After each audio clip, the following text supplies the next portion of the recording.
Jay here for Stretford Paddock. That's Joe Smith. Yes. This is Paddock Live, where we've just been watching, well, I was going to say, we've just been watching Chelsea doing what Chelsea do best, and that's losing football matches. Yeah. But we're going to be getting into important news about Manchester United, never mind what Chelsea getting up to. Jude Bellingham, because we'll get into this anyway. We'll go through it in a minute. We've got a bit of Jude Bellingham news. We'll have the update on Marcus Rashford. We'll have the update on the takeover. We'll have another story about Jeremie Frimpong, who seems to be flavour of the month as well. Also, a potential replacement backup for Jadon Sancho. I don't know, depending on what your point of view is. And we'll also have Adam McCullough with BetVictor and Last Man Standing. So make sure you are hitting like, share and subscribe. Hit that like button. Hit it.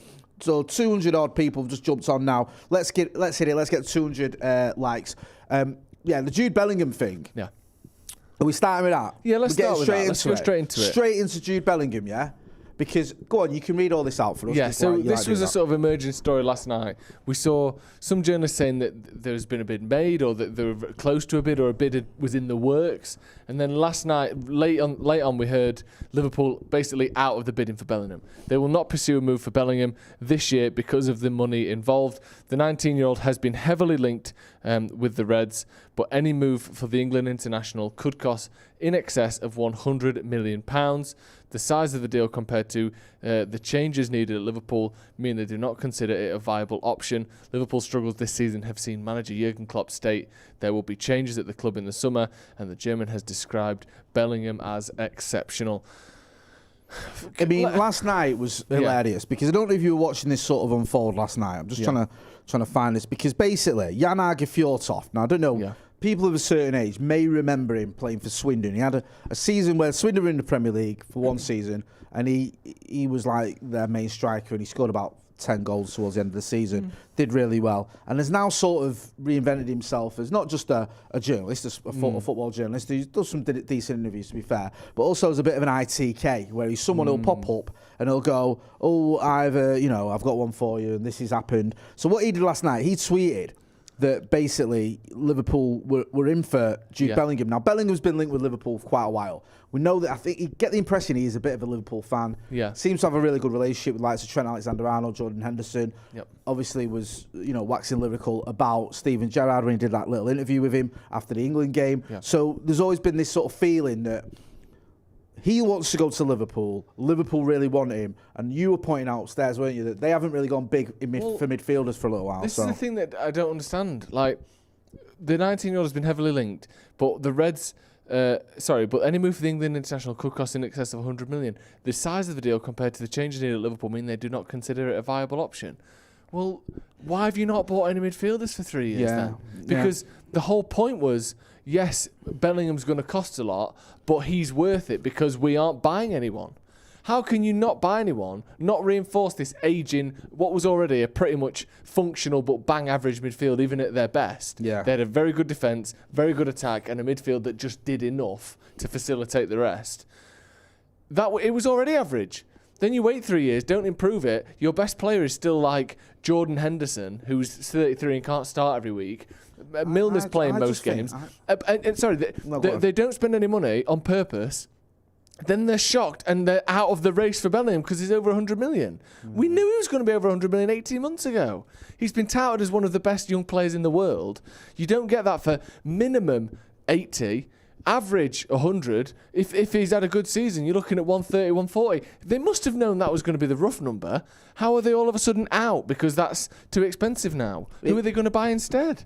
Yeah, it was really weird. I understand your point there. Yeah, I think the Liverpool midfield, he's got. I think what's his name, Fabinho isn't the same player he used to be. He was their best one. He was, and then I don't think the sort of like when Alden went out, didn't he, and Thiago came in. And that's not really worked, has it? Thiago's had injury issues and stuff as well. Anyway, so last night you had Fjortoft saying this. So Scouse Twitter mobilised when they heard that it was, pictures and memes of him going around in a Liverpool top. And it was like, I'm just reading it here off one of the leading Liverpool Twitter accounts. It's like, new Liverpool have made Borussia Dortmund an offer for Bellingham. This was if I look at the time for this, right, this was 25-8, yeah? 25-8, they were saying... according to Fjortoft, this is it. We're in for him. The offer has been made. Yeah, and then at 10-9, breaking Liverpool drawing up a list of alternative targets to Jude Bellingham after deciding that the scale of their summer rebuild precludes a move for the England midfielder. And then it went on 10 minutes later, barring an unexpected change in circumstances, it now seems unlikely that Jude Bellingham will join Liverpool. And it went from all posting pictures of him in a Liverpool kit that he mocked up to posting pictures of him back in his Dortmund kit. Yeah. And then there was another one. There's all breaking. Jurgen Klopp's summer rebuild plans have been redrawn and no longer include Jude Bellingham. So in the space of an hour, they've gone from putting in an offer to rethinking about whether he's what they want to it's not happening. Yeah. And then the best one for me was, this is still only 9:05 last night. So within an hour and a half. An hour and a half. Yeah. They've gone from we're getting him, we're putting a bid in, to actually it doesn't look like he's part of our plans, to we're not getting him, to Manchester United have entered the race to sign Jude Bellingham this summer and are on course to be financially reinforced by a return to the Champions League. There we go. That was the quote doing the round. So it was a complete reversal. It was not only first of all, it was we're getting this player that we all want. Yeah. Then it's we're not getting him. Then it's our arch rivals are probably going to get him. So do you think that there was a bid, but the bid was just, we've got these couple of coins here, do you want them? And Dortmund went, no, we want 150 million. We've got 3 million. Right. Will you take that? That's all we've got, because we tried to sell James Milner, but they... No. Real. I think... Now, I'm not, privy to the machinations of transfers and bids and all that. I don't think it's possible to put a bid in at 10-8 and by 9:05, that player that you bid for is going elsewhere. Back to the drawing board. Yeah, that's just not happening. I think Jan Fjortov just made it up a bit. He probably maybe got told, someone said, hey, you know what, they might be in for you. I think Liverpool are going for him. And he went with it. Everyone went berserk. And then journalists saw this trending and thought, wait, is this true? So journalists got on the phone to their sources and gone, look, have you seen what's happening here? Everyone's saying that Liverpool put a bid in for Jude Bellingham. And then sources at the club were probably like, we ain't getting him. We're not paying for him. He's out of our transfer budget. And then other journalists were ringing around, well, United's still interested in him. New owners potentially on the horizon. Champions League football looks a lot more likely at Old Trafford next season than it does at Anfield. Yeah. That makes a lot of sense. If Liverpool ain't got the dough, they ain't getting him. No. But now there's a bit of a twist where I've seen a few sort of Liverpool sites and whatnot saying he might not leave Dortmund this summer. Right. He might wait another year. Is this remember when Mbappe was waiting to join Liverpool as well? Do you remember when they got their Nike kit? Yeah. And that meant Mbappe was coming because do you remember when Qatar was that taking happens over? All the time. Do you remember that one? Yeah. When they were tweeting Qatar, we'll make magic together because they were linked with him. I mean, it's just, come on, have a day off. It's just wait and see what happens and don't go quickly. Yeah. Do you know what I mean? Sometimes you just go too quickly. We've all been guilty of it, but they've proper gone in on Bellingham, and there were some noises there. And I think Jan Fjortov, and get his name right, has just massively sort of added fuel to this fire. Fjortov, he's shit with transfers, but at least he got to play in the Premier League, so Swindon roundabouts. Nice! I'll give you that one. I'll give you that thing. Like, you can tell which side your bread's buttered on there, ain't it? Hey, do you know what I mean? Hey, work sop. Seamless. Hey, talk about bloody... Hey, put her there. Cheat game. Swindon roundabouts, I said. Right, don't milk it. Oh, yeah, sorry. Right, it was okay. No, do you know what I mean? Hey. Sorry. Cheat game says, have you guys ever been to Switzerland? I have, yeah. Keep up the great content. Up the I've abandoned all social norms and I just shout out what I want when I want. Yeah, I've been to Zurich a few times. I worked there for a bit. Really? I worked at, in a climate change lab in Zurich. What? Yeah. Did you? That sounds impossible, but I can assure you that is actually true, yeah. What were you doing working in a climate change lab? I was doing like the non-sciencey end of the sort of, PR. Like cleaning, PR. ETH Zurich. When did that happen? You're looking at a sort of circa 2016 type of role. Really? Yeah. Move on. Move on. Are you making this up? Promise you that's true. You've had me over with these sorts of things before. That's when true. You told me you were in the army and that. Oh, right. oh yeah, that's the other one. It's not you, it's the other one. Yeah. Santa Notch, Whitterbird, Jordan Clark, all the usual suspects in the chat. Talking about, Whitterbird says he's got a Chelsea, Bellingham got a Chelsea. Santa Notch is talking about McManaman in it. I don't know what's going on there. I think he's saying about the transfer stuff. If you were Bellingham, would you want to go to Chelsea? Where, first of all, on the pitch it's a disaster. Making out about it. I think he's is it? I think he's right. I didn't know because, I mean, honestly, it wouldn't surprise you, would it? But, like, when you think of his options, if Liverpool don't have the money, he either stays at Dortmund. He's only 19, so that wouldn't be the worst thing in the world. I don't know who else has got the money for him.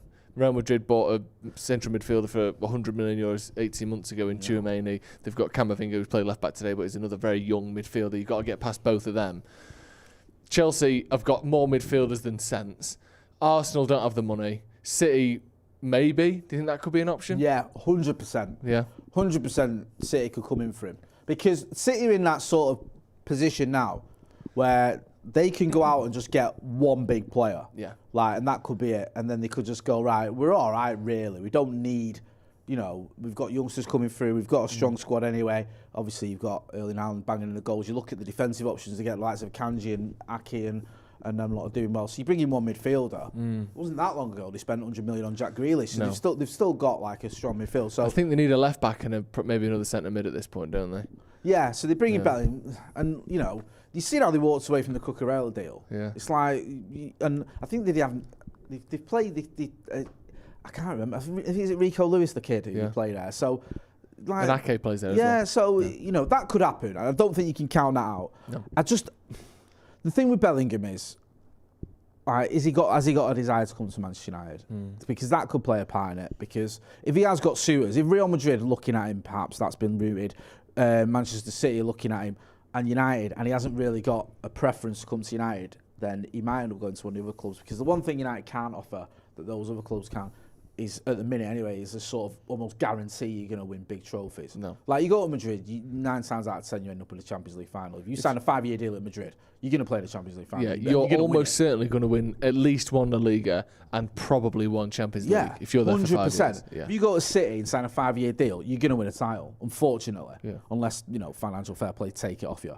So, at United, you can say, well, you're starting something big under Erik ten Hag, but we haven't won a title in 10 years, so you've got to be realistic about it. Isn't it going to be great, when eventually we do win a title, and we'll be able to look at those people that came in and that sort of changed it and were the ones that kind of dragged us from not being there to being there. And it could be Ten Hag, but imagine that, you see it in, obviously Ferguson did it, and then you see it in other sports like LeBron James going to Cleveland and winning the NBA championships there, and like for certain people it's like it was definitely you. If you go to City and you join a winning machine, it wasn't, yes, you won the league. Yes, Jack Grealish won the league last season, but he didn't win them that league. Yeah. Do you know what I mean? Like, if you come to United, if Casemiro's done it, Varane's done it, Ten Hag's done it, it is you. It's definitely them that's making the difference, because we were shit and now we look really good. I know we haven't won a league title, but like that might be quite intriguing and quite exciting for especially a young player who could come to United, have 3 or 4 average years, still go to Real Madrid and still be in his early 20s. Yeah, it's mad. Do you know what I mean? That's the thing. He's so young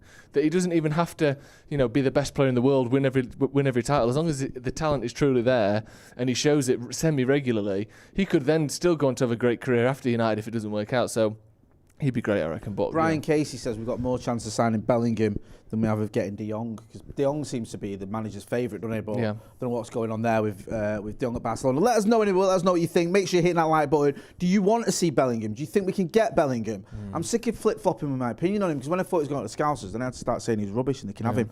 And now it looks like we're getting him. I have to be honest about it and say I really rate him. I don't know what I reckon to him.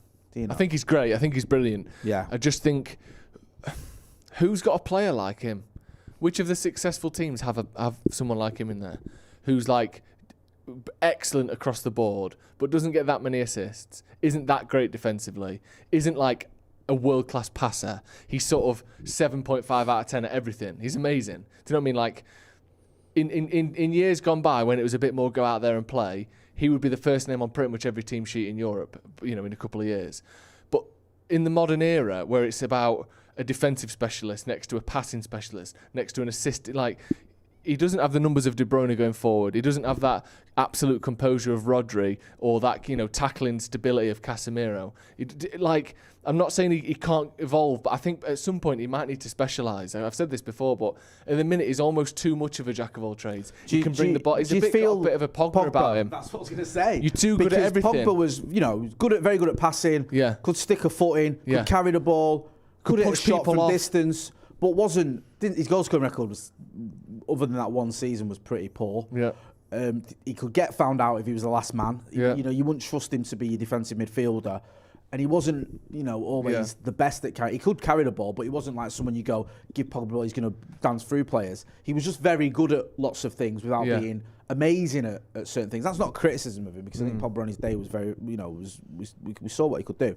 But it wasn't like he was a specialist in any of those areas you spoke about. He was just good at all of them. Whereas De Jong, a bit of that. De Jong, I don't think has got the overall sort of physical and technical talent that Bellingham has across the board. But I can tell you what De Jong is world class at.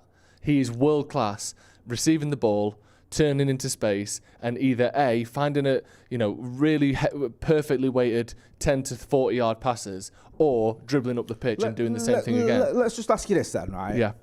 We get Bellingham. Yeah.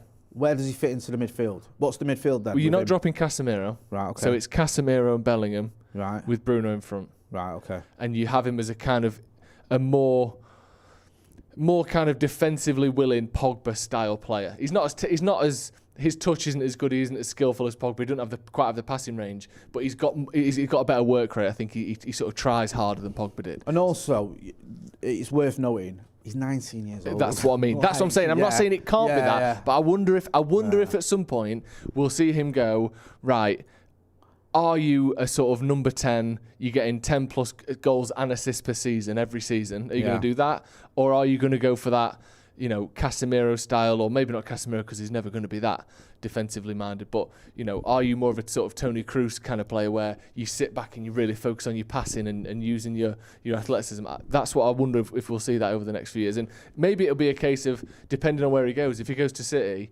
you'll see that more technical side of him come out a bit more. Maybe if you went to a Chelsea or a Real Madrid, you might see that more sort of robust physical side of him come out. But yeah, I wonder if we will see him sort of evolve into more of a specialist as time goes on. Brian Casey says, could do a poll Bellingham or De Jong. Yeah, should we do that? Can we do a poll? Yes. Bellingham, we'll do that. And while we wait for that to get started, let's hear from Adam McCullough, who is saying about how, well, we're talking about whether United are coming back, whether Bellingham can bring it back. He's been talking about which trophy he truly cares about when it comes to United regaining that success. Let's hear what he's got to say. But Booth is right, though. Your bread and butter is the league. I'd want to win the league. If you said to me one trophy every season, it has to be the league, man. I'm craving a league. It's 38 games. Look at Spurs. They went to Ajax. When we win a league, lucky. oh my God, I'm gonna act the fool, man. Spurs got lucky against Ajax. Yeah, we did. We cut competitions that can be luck based, unfortunately. 38 games usually. I can't think of a side that has ever won the Premier League that isn't the best side. Seriously. If Arsenal win it this year, it's luck though.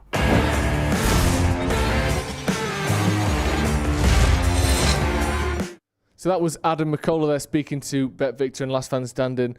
I'll get to you in a second, Jay, but that is the case, isn't it? Let's be honest. The Premier League is the one that matters, because United have been fortunate that, certainly in my lifetime, when we've won the Champions League, which is the only one that really competes with the Premier League, we have also won the Premier League, absolutely cementing the fact that not only are we the best team in England, we're the best team in Europe. But when, like, Chelsea have won the Champions League, and they finished 5th or 6th or whatever it was, and they didn't win the Premier League either time. When Liverpool won the Champions League, they didn't win the league either time. So you can't, with a straight face, call yourself the best team in Europe whilst knowing you aren't even the best team in England. Whereas if you win the Premier League, you are the best team in England. And maybe you didn't get the luck you needed in the Champions League, or they're a better team across the continent. But for me, if you win the Premier League, that tells you for certain you're the best team in England. If you win the Champions League, you might not be the best team in Europe. So for me, the Premier League means and matters more because of that certainty. Do you agree? I do to a certain degree. Oh, come on, Jay. I mean, you're right. If you win the league over 38 games, you're the best team in the league. But for me, I would just love to see us win another Champions League. I've been very, very fortunate that I've seen us lift 13 titles. I've lived through that. Yeah. And I've only seen us win 2 Champions Leagues. And I think that when you talk about United, you talk about our best seasons. People talk about 68, they talk about 08, they talk about 99. Now, I know in 99 we won the treble, and in 08 we won both the league and the Champions League, and in 68 it was the first European Cup, and 10 years after Munich, so there was a special emotional thing there. But for me, to see my team lift the Champions League, after the 10 years we've had, since our last major trophy, or well, not major, but since our last league title, 15 years, 16 years it'll be since our last Champions League, would be extra special. Now listen, I know you can argue we're miles away from that yet and all that sort of stuff, so I understand your point, and it would be hilarious if, Liverpool, for all this glorious period they've had, won one title and then we came and did the same after what's been a pretty horrendous spell for us. But for me, I just love us to sit, because there's part of me, and I'll be honest with you, that thinks, I'm not that old, but I think we will win another league title. I think we'll win one under Ten Hag. I do. If we stick with him, as long as we stick with him, the board don't panic or new owners don't come in and start messing about. There's a small part of me that thinks I may never see another Champions League win for United. Yeah. Because it was 31 years between 68 and 99. We sort of average one every 25 years, don't we? I could live till I'm 80 and not happen. Yeah. So there is a little bit of me that thinks that, well, listen, I'd say either the Champions League or the Premier League. But the Premier League as well. The difference with the Premier League is that's your bread and butter. Yeah. Every week you're watching the Premier League. Yeah. And every week, if you finish like you said there, the Scousers finished 5th, Chelsea finished 6th, twice I think, or whatever. You're going in, week out, or you're sitting on watching your team underperforming every week, and then once a month, that's what I mean. You can have 8 months of bad football and win and supposedly have a better season than watching 8 months of great football. Yeah. So I know what you mean, though, but and also the fact that United have only won 3 European Cups in our history isn't reflective of how dominant we have been. It's so annoying to me across England and across Europe. So almost for the club we need a Champions League more. Yeah. But I would rather watch us win the Premier League than watch us win the Champions League. I understand that. Go get involved in the chat in the comments. There's a link to BetVictor. Tell them that Stretford Paddock sent you last fan standing with BetVictor. Make sure you check out that link as well. We have done a poll. Who should we sign? Thanks for that Brian Casey suggestion. We like to. It's interactive. So far, it's 55% Bellingham, 45% De Jong. It's very close there. It's an either or one. Also, Santa Notch. I'm not doing McCartney rhyming slang tweet for Frank Lampard, but it will be back when they get beat off Brighton at the weekend. What have we got next on the agenda, my friend? Osimhen. Bayern Munich are now bothered. Victor Osimhen, that's the one. Feed the hen and he will score, as you were singing earlier. You're trying to make that thing, aren't you? No, I'm not, because it's a... No. Just like try and grasp me up for something I didn't do. You did that, and you went, I always love that Sean Goater song. Bayern Munich are interested in... I saw him the other week. Sean Goater? Yeah, went Dun and Massey, and he was there. What's Dun and Massey? What's Dun and Massey? Who are you? I thought Dun... What do you mean, what's Dun and Massey? I thought Dun and Massey was that... I don't even want to say it. No, the one who went missing. Dun and Massey? What are you on about? Bayern Munich are interested in Osimhen. Is that a person? You mean Lord Lucan? Is that what you're thinking of? Right. Dun and Massey is like a big park near Altrincham. All right, forget about that. Right. Bayern Munich are interested in Osimhen, and the Napoli striker would be open to a move. Shock, horror, here we go, Jay. Just when we thought we had everything we ever dreamed of in this life. No, the masked man fucks us off. Osimhen has attracted plenty of interest after an outstanding season in Naples. His 25 goals helping Luciano Spalletti's side to a recent 1-0 loss to AC Milan, but also a place in the Champions League last 16 and an all but certain Serie A title. United are known admirers of the Nigerian, with Erik ten Hag eyeing a world-class goalscorer this summer. The report adds that Thomas Tuchel's side could handle the likely €100 million plus fee. Can I just say, this makes a lot of sense. Didn't they get? Was it France that he's played in already? Or was he played in Germany already? I think he's played everywhere. He's been around old Victor. I think he's played in Germany already. I think he has, and I think he had a bit of a stinker there. I'm just bringing up his stats now. Well, not bringing up his stats. I'm talking rubbish. I'm bringing up his Wikipedia page, and it says he was at Wolfsburg, where he played 16 games. He got no goals. So he's got history there. Not particularly glorious. He has been to France as well. Went to Lille, but he's played in Germany before, so he knows that he knows the country. Do you know what I mean? There's no question that he's going to get there and go, "Fucking hell, what's this like?" Full of Germans. What's going on here? He knows it. He knows what Germany is like. Yeah. Bayern Munich are desperate for a striker. Yeah. It was shock horror the other day. I saw the headline: "Bitter blow for Bayern Munich," as I can't remember his first name. Choupo-Moting Yeah. Maxim Choupo-Moting will miss the tie against Manchester City. Yeah. They are sad that Choupo-Moting, who failed at Stoke, isn't playing up front for him. And I know he's had a really good season this year, so it's fair enough.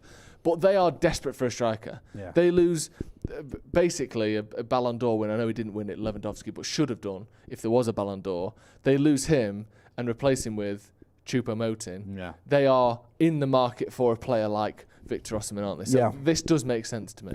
It does, and he may well end up going there. It wouldn't surprise me. Like you say, they are one of the biggest clubs in the world. You go there, you're going to win the Bundesliga. Exactly. He knows the Bundesliga. He's there with Wolfsburg, so it might be slightly appealing to him. I might be, getting it twisted. I still think the Premier League is the pinnacle. And I still think for strikers across Europe, when you're looking at where you can go, if you've not done it yet and the offer is there to go to the Premier League, I think that's where you should be going. But I'm not saying he will, and there's nothing wrong with got Bayern Munich, obviously one of the European giants. They've won as many Champions Leagues, since the year 2000, as any Premier League team. Really? They've won 3, haven't they? No, right, okay, yeah. And, Liverpool have won 2, United have won 2, Chelsea have won 2. Okay. So they've won more than anyone. Yeah. So not just you're going to win the Bundesliga. You're not a favourite to win the Champions League, but you've got a good chance. You've got a chance. Every 10 years if they're out. And they get to a couple of finals as well. Yeah, so I understand that. I just wonder whether he looks at it and goes, Premier League's the place to be. Yeah. Because I think the Premier League is the strongest league in the world. Yeah. Personally, I'm not Mr. Jingoistic, St. George and all that, but you look at the Premier League and the standard of it now and the amount of money that's in it. You've even got, people in Spain moaning about it, going like, look at what's going on in the Premier League. It isn't fair. Wasn't it? Who was it who said that? Gillan Ballaghay, when he was arguing with Jamie Carragher.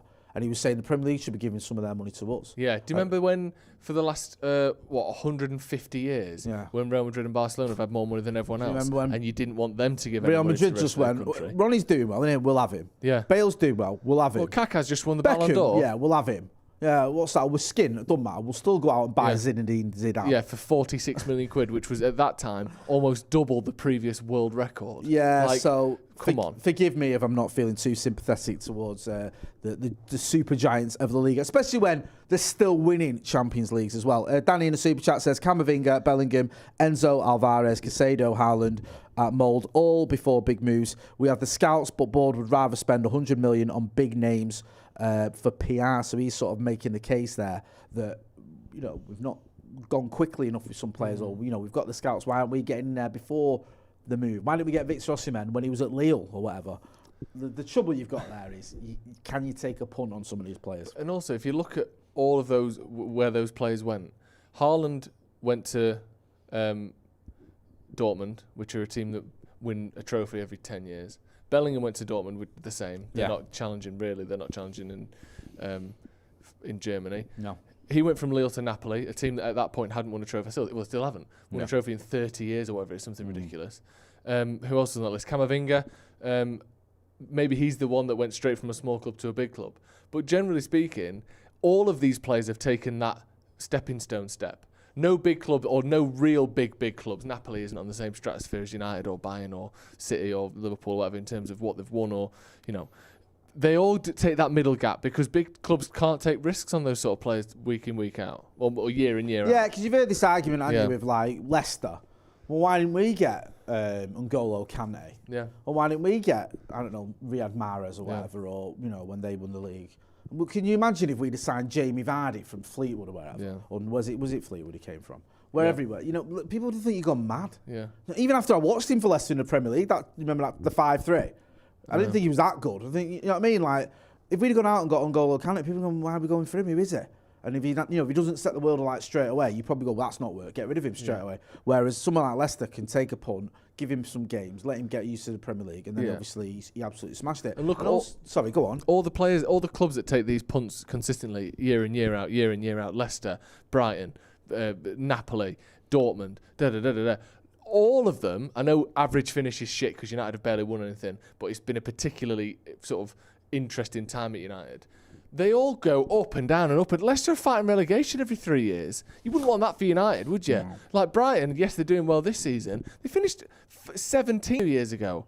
We can't have the same transfer model as them and expect to not have the same results as them, which to be honest, I know United, like I said, United in the last few years aside, I wouldn't swap. You wouldn't, would you? No, I think... I want to be consistently Listen, I've good. always said the thing with United that annoyed me a little bit is that you're always going to get these big money signings. We've done it forever. Since before Fergie, Ron Atkinson went out and broke the British transfer record for Brian Robson. We've always done that sort of thing. Busby spent loads on Dennis Law, but we've always sort of supplemented it with one or two players. That's what's a good idea. You've gone like, okay, there's a kid here at Oldham called Dennis Irwin who's doing really well. We played against him. Bring him in. Do you know what I mean? Oh, what's that? He's absolutely mint. Oh, what's that? Edwin van der Sar's at Fulham. Yeah. Why don't we get him in? He's 35, but he can still do his job. Do you know what I mean? Let's have a bit of that. Well, we've looked down the table and gone, there's players there. I don't just mean like the Wayne Rooney's where you break the bank for him, but there's players there you can get for a reasonable price from teams that are sort of bottom half of the Premier League, where we've gone out. We've always done that historically and got him. And that's fallen down the wayside a little bit at Manchester United of late. It seems to be we only get the big sort of boys from the Premier League teams, or big money ones. I think that's probably because teams in the bottom half of the Premier League, so Everton is a great example, where once you could get their best player for 30 million quid, I know everything's inflated, but now they are outspending teams like Tottenham. The only way you do it years is if you go into like Championship, or like teams that are right at the bottom. Yeah. Like you can get Palace. someone like, City did it with Bournemouth, didn't they? Was it Aki was like 40 million or whatever, which is obviously still a chunk of change, but you can do it. But it's like, even when you went to Villa for Grealish, it's 100 million. Yeah. So you've got to go for like the sort of relegation fodder type teams where you can go, okay, we'll have some of there. So there's not always the quality there. I just feel that we can shop around a little bit. People like Chicharito or whatever. Yeah, that's a great example. Guadalajara, was it? Yeah, it's like, 6 million quid for him. Yeah. Like, the odd one like that is a great idea. I just feel that we seem to have lost that a little bit. Yeah. Where, and people might go, well, Jay, what you know about? We've got Eriksen on a free and we've got Tyrone Malacia. Yeah, now we have done that a little bit under Eric Ten Hag with Malacia and with Eriksen. But by and large, over the last few years, you've seen United just go turbo and go, get the biggest name 80 possible. million on Maguire, 89 million on Paul Labille Pogba, 78 million on Lukaku, whatever it was, 67 million on Di Maria, and sometimes, even Wan-Bissaka, 50 million, you get a little bit unstuck. Yeah. One thing's for certain, Joseph, if we are going to make signings next season, we need new owners, because I don't fancy these ones much. The good news is, well, if you can call it good news, there's the third stage of bidding. Is that good news? Go on, I'll let you talk us through this. Yeah, United sailed to enter third round of bidding, end of April set as the deadline. Rival bidders have been asked to submit their final offers by the end of April. There are believed to be 7 interested parties, the majority of whom want to buy a minority stake in the club. Sheikh Jassim and Sir Jim Ratcliffe are expected to put in final offers before the deadline. There are believed to be 7 interested parties, and that has been written out twice. So important that we'll write it twice. However, if you stop it right here, that's all the information you'll ever need. I know I say this every week, but I'm not advocating violence, but there's certain faces you'd never tire of punching, isn't there? Yeah. I'm not pointing to any in particular. I'm just saying. Me? No, God, no. Oh. No, not since you've been doing Kung Fu. Like an 80s thing, but I mean, I hate it when we dig people out. I hate when people, look at him, he's fat, look at him, he's horrible, look at him, he's but, come on. I mean, seriously. And also, and again, I know I repeat myself, but why is his hair so bad and his glasses are terrible? Well, it's like he's just been shopping at a flea market and he's just climbed out of a skip. Isn't he like a billionaire or worth a lot of money? Minging.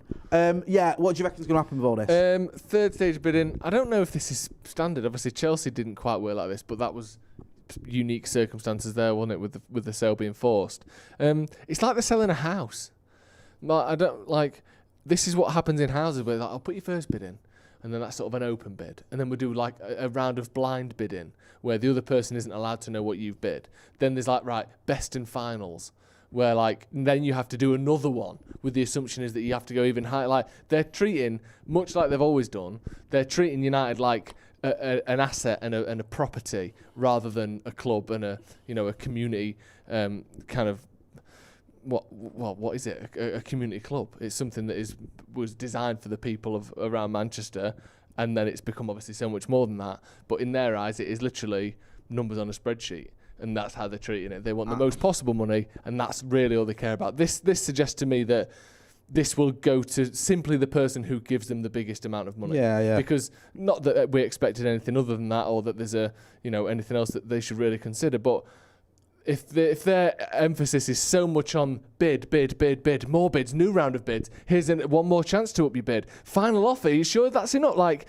this kind of almost like slot machine type mentality of, just one more spin, go on, third stage of bidding now, this might be the big one, you got to do it. What if he does it? Like they just care about the money, which I mean, at least they're sort of true to their own standards, I suppose. But there's no surprise that it's all just about one more chance to give us a bit more money. What if he's gone bigger? Like they're interrogating two mates.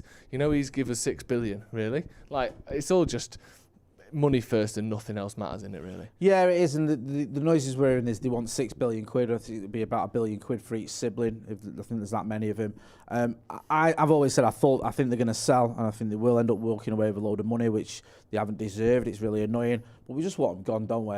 I mean, if this didn't happen now, if for whatever reason, say Sir Jim Ratcliffe and Sheikh Jassim just went, listen, we've reached our limit. It's just we've been over the books. It just ain't worth it. We know the stadium needs redeveloping. We just heard that it's not getting chosen as one of the Euro 2028 grounds, which is ridiculous. Now, people will say, the party line from the club is, well, we can't guarantee it'll be available at that time because it might be being redeveloped. It's got to be redeveloped because it's knackered. I think it needs rebuilding personally. And that's happened on their watch. It's been allowed to crumble. So you've not only got to buy the club, you've got to spend all the money on the club when you've got it. If certain bidders, the main two bidders would go, it's just not worth it. It's not worth what we thought it is. Walk away. And we were stuck to Glazers. I'm telling you now, I'm not advocating it. I'm not allowed to encourage it. But there would be riots. Yeah. I'm telling you now. It'd make that game that got postponed against Liverpool look like a tea party because the fans would lose it. Because you can't say we're going to walk away and everyone comes in and goes, we're going to have billions, we're going to build a new stadium, we're going to do all this, that and the other. And the Glazers say, actually, we're not getting as many billions as we wanted, so we're going to stay with a minority state's going to come in and we'll put a lick of paint on Old Trafford and it'll be the same old thing with 950 million quid's worth of debt still, and we're still taking dividends every other fortnight, whenever it is, every other quarter, and we're going to be here for the next 20 years. Nah, mate, seriously, that would be biblical. Yeah. What else have we got on we'll rattle through these couple of transfers. So Dani Olmo's the first one that's been linked. Former Barcelona academy product, then moved, I believe, played in Ukraine for a few years. Now is in the Bundesliga at RB Leipzig. Attacking midfielder, sort of slash winger. Played for Spain in the World Cup. Looked, I thought, very good for them. But yeah, so Sancho upgrade apparently is what is being billed as by Build. Ironically. Nice. Sancho upgrade eyed as Man United reach out to 57-goal winger. Never seen a player described by his entire career goals stat like that before. Like 57-goal Spain winger, you would think that's what he'd got in a season. I think that's his whole career. With star leaning. Interesting. According to Sport Build, United are closely monitoring RB Leipzig winger Dani Olmo with regard to a summer swoop. The Spain winger has an impressive 57 goals to his name from 257 career appearances. Very, very odd way of putting his details across here. His tally of 38 goal involvements in 115 games for Leipzig is certainly noteworthy. Jay, that record of a goal involvement every 3 matches has reportedly alerted Ten Hag to his availability. That absolutely stinks of a Google Translate. I was going to say that's I've done them ones where you Google Translate it and it's like, who's written this? Is this like Francis Bacon or whatever? Yeah. It's like, why is it written this way? That record of a goal involvement every 3 matches has certainly reported Ten Hag to his availability. Like Ten Hag's goal involvement in every 3 matches phone has just rang. What that means? Someone's got a goal involvement every 3 games. Who is it? Oh, no. Hey, the good news is he's leaning. Yeah, he is leaning. Right, okay. What does that mean? Just put it this way. He's got an impressive 38 goal involvements in 115 games, okay? Well, I know that. It's 1 in 3. We won't ruin the phone otherwise. I think he's only played 10 games this season in the league. He's had injuries, and it's injury-related, not form-related. He's also only got 1 year left on his contract, which isn't mentioned there, but obviously worth mentioning because that would be, as United seem to be, in this kind of we'll get him if he's cheap type mentality, which, when does that end? How do we spend so much money, yet we always have to get bargains in? Why did we have to get a stopgap in Cavani, a stopgap in Ronaldo, a stopgap in Igalo, a stopgap in Weghorst, and we've still got no money to buy players at the end of the season?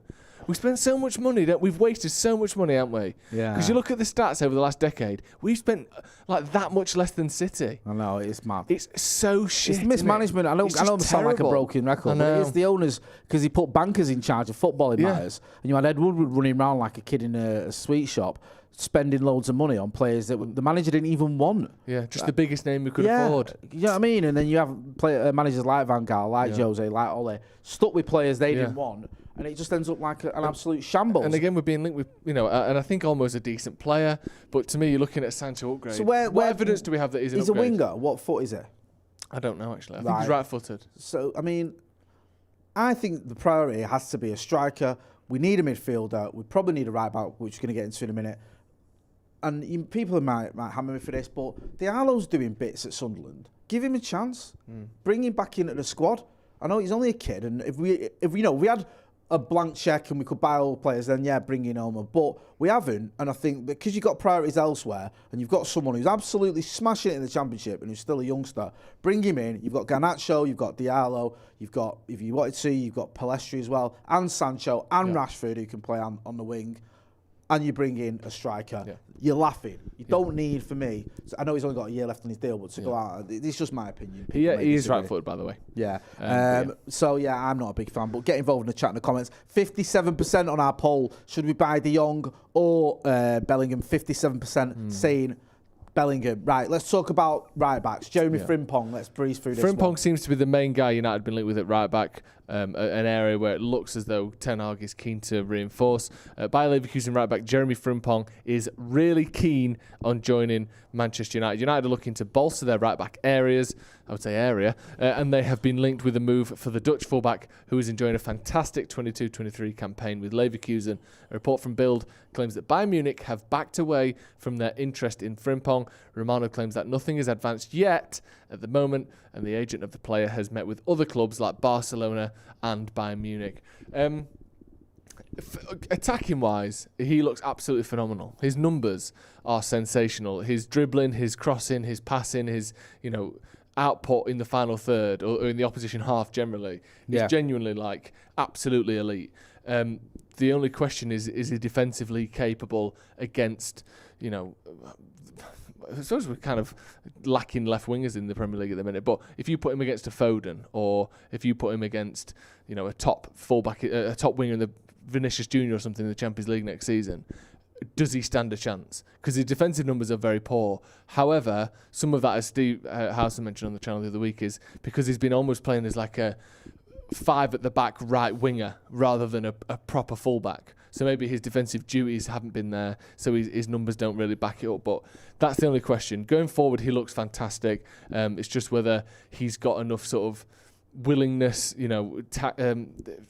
technique and that kind of eye for defending that you will need in the Premier League invariably, because at some point you're going to come up against a Gakpo or, like I said, a Vinicius or something in a big competition, and you need to be able to defend yourself. So that's the only issue with him, but he looks phenomenal. With that in mind, the big question here is, do you keep Wan-Bissaka, who is a defensive defender? I know that sounds crazy, but you know what I mean. Yeah. Or do you stick with Delo, who's more like him, just probably not quite as good? I think you get more money for Wan-Bissaka if you sell him. Right. Because of the English tax, because he has had that sensational season for Crystal Palace. I just think there is more interest from other Premier League clubs in Wan-Bissaka than you would get from Dalot. I think you could get 20 million for Wan-Bissaka. Yeah. You're not getting near that for Dalot, I don't think. Yeah. So if United are if United are, as it's been reported, in a sort of buy to sell situation this summer, I think you could almost get Frimpong for the money you get for Wan-Bissaka, maybe a little bit more. Whereas Dalot, I think we're going to have to find 10, 50 million quid from somewhere. So if money was no object, I'd probably keep Wan-Bissaka because of that defensive stability. But United might be struggling, so I'm not sure. I've always been on the fence a little bit with this. Yeah. But I just feel that, if I'm being brutally honest, especially the last few months, I feel a little bit safe with Wan-Bissaka than I do with Delo. And I feel like if we had him as an option, and one of the big things for me, is this is why this Frimpong and Wan-Bissaka might be two right backs so you could work, was the Carabao Cup final as an example. Yeah. Sam Maximum's causing Delo all sorts of problems. Just is. He's on a booking, and I remember at our time thinking, The only way this could go wrong for me, because we're in control of the game, is if Delo gets a second yellow. Yeah. And I wouldn't be surprised if we made an early change. And then we saw Wan-Bissaka coming out, didn't we, and warming up. Yeah. And he was fantastic. Honestly, phenomenal. Yeah. In that second half. And he's got that in him. Yeah. And Delo he has some good games. Very good against the Scousers. Very good against Southampton, Leicester earlier in the season. But I think Wan-Bissaka is a defensive right back, because we have to call it that now, because some right backs like this kid are just more attacking. I think he can do that. Then I don't think Delo can. And I think if you've got a left winger who's causing all sorts of problems, and Frimpong's getting turned inside out, I don't think swapping him for Delo is going to cure that problem. No. I think, but swapping him for Wan-Bissaka, like you say, if you've got Champions League aspirations, you've got Vinicius Junior, whatever, or someone who's just, oh my God, he's, you could put Wan-Bissaka against him and he'll stand, he'll stand that test. If you looking at the game yesterday, I know obviously Bayern didn't win the game, but Leroy Sané versus Dalot scares me. Leroy Sané versus Wan-Bissaka, I feel, like you said, safer. Yeah. I do feel safer. So I'm fine myself, and I don't like saying that, because I do like Delo. I think he gets a little bit unfair stick, but you got to be honest. That's my honest opinion. Yep. Right, let's talk quickly about Ryan Gravenberch. I always think of Steve when I think of Ryan Gravenberch. He's banging on about him for ages. Go on, I'll let you talk us through it. Yeah, interested in a reunion with the former Ajax protégé, Ryan Gravenberch. Red Devils are one of the three sides looking at a deal for the Dutchman. Gravenberch is reportedly annoyed with the situation at the Allianz after barely featuring this season. Following his move from Ajax last summer, United know that Gravenberch is seriously questioning his future with the German Giants and was more than willing to reunite with Ten Hag at Old Trafford. He could be the sort of player that, depending on what the price is, just works. It depends what... Two things, the price is one big thing. The other thing is, what level and what sort of stature at the club does he think he's getting? Because if he's thinking, I need to kind of... I was considered one of the most promising young talents in Europe, and I've gone to Bayern, I've not really got the games I wanted. Let me go to Man United and play every week and prove everyone wrong. I don't want that. I think he would be great as a rotation option, not just like off the bench, but give him 25, 30 starts a season, as we always say with City. They have those options. Yeah. But I don't think he's going to come in and take a first team place off anyone. So if we can get him for sort of 25, 30 million, and he accepts the fact that he needs to play his way into the team rather than just being, Ten Hag's mate who's this young talent, then maybe I would go for it. But otherwise, I think there are probably better players who could be, again, slightly more specialist that we could probably get for cheaper, but he's obviously a very talented player. Christodoulou in the Super Chat says, evening, gents. Are we at risk of not making any significant signings if the Glazers are still in charge in the summer? There is that risk always with them, because you don't know what's going on, but we'll have to wait and see.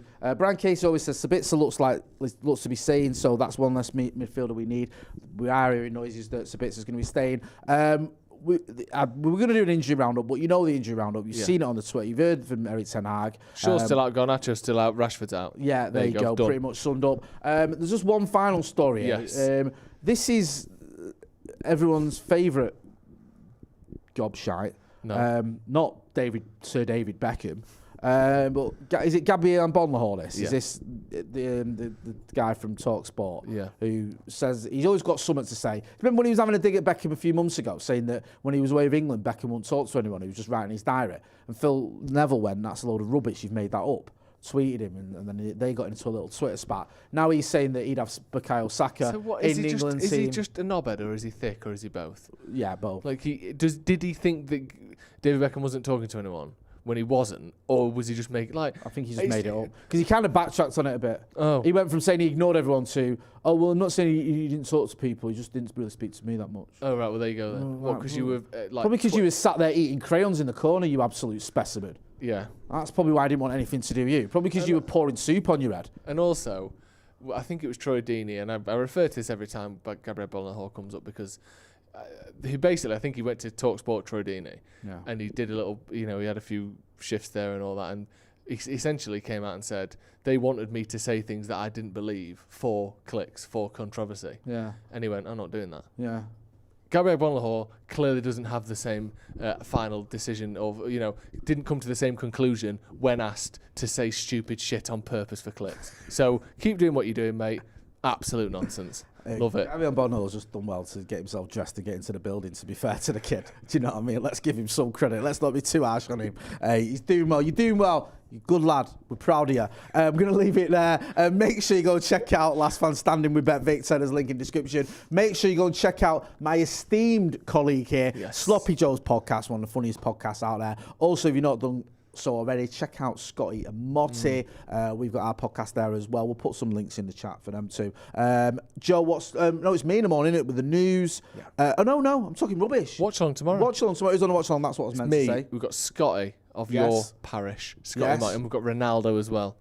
Oh, right. So you've got the absolute dream team there. Scotty and Ronaldo and Joe Smith, of course. So make sure you check it out tomorrow. That's been Joe. I've been Jay. This has been Paddock Live. Thanks for watching.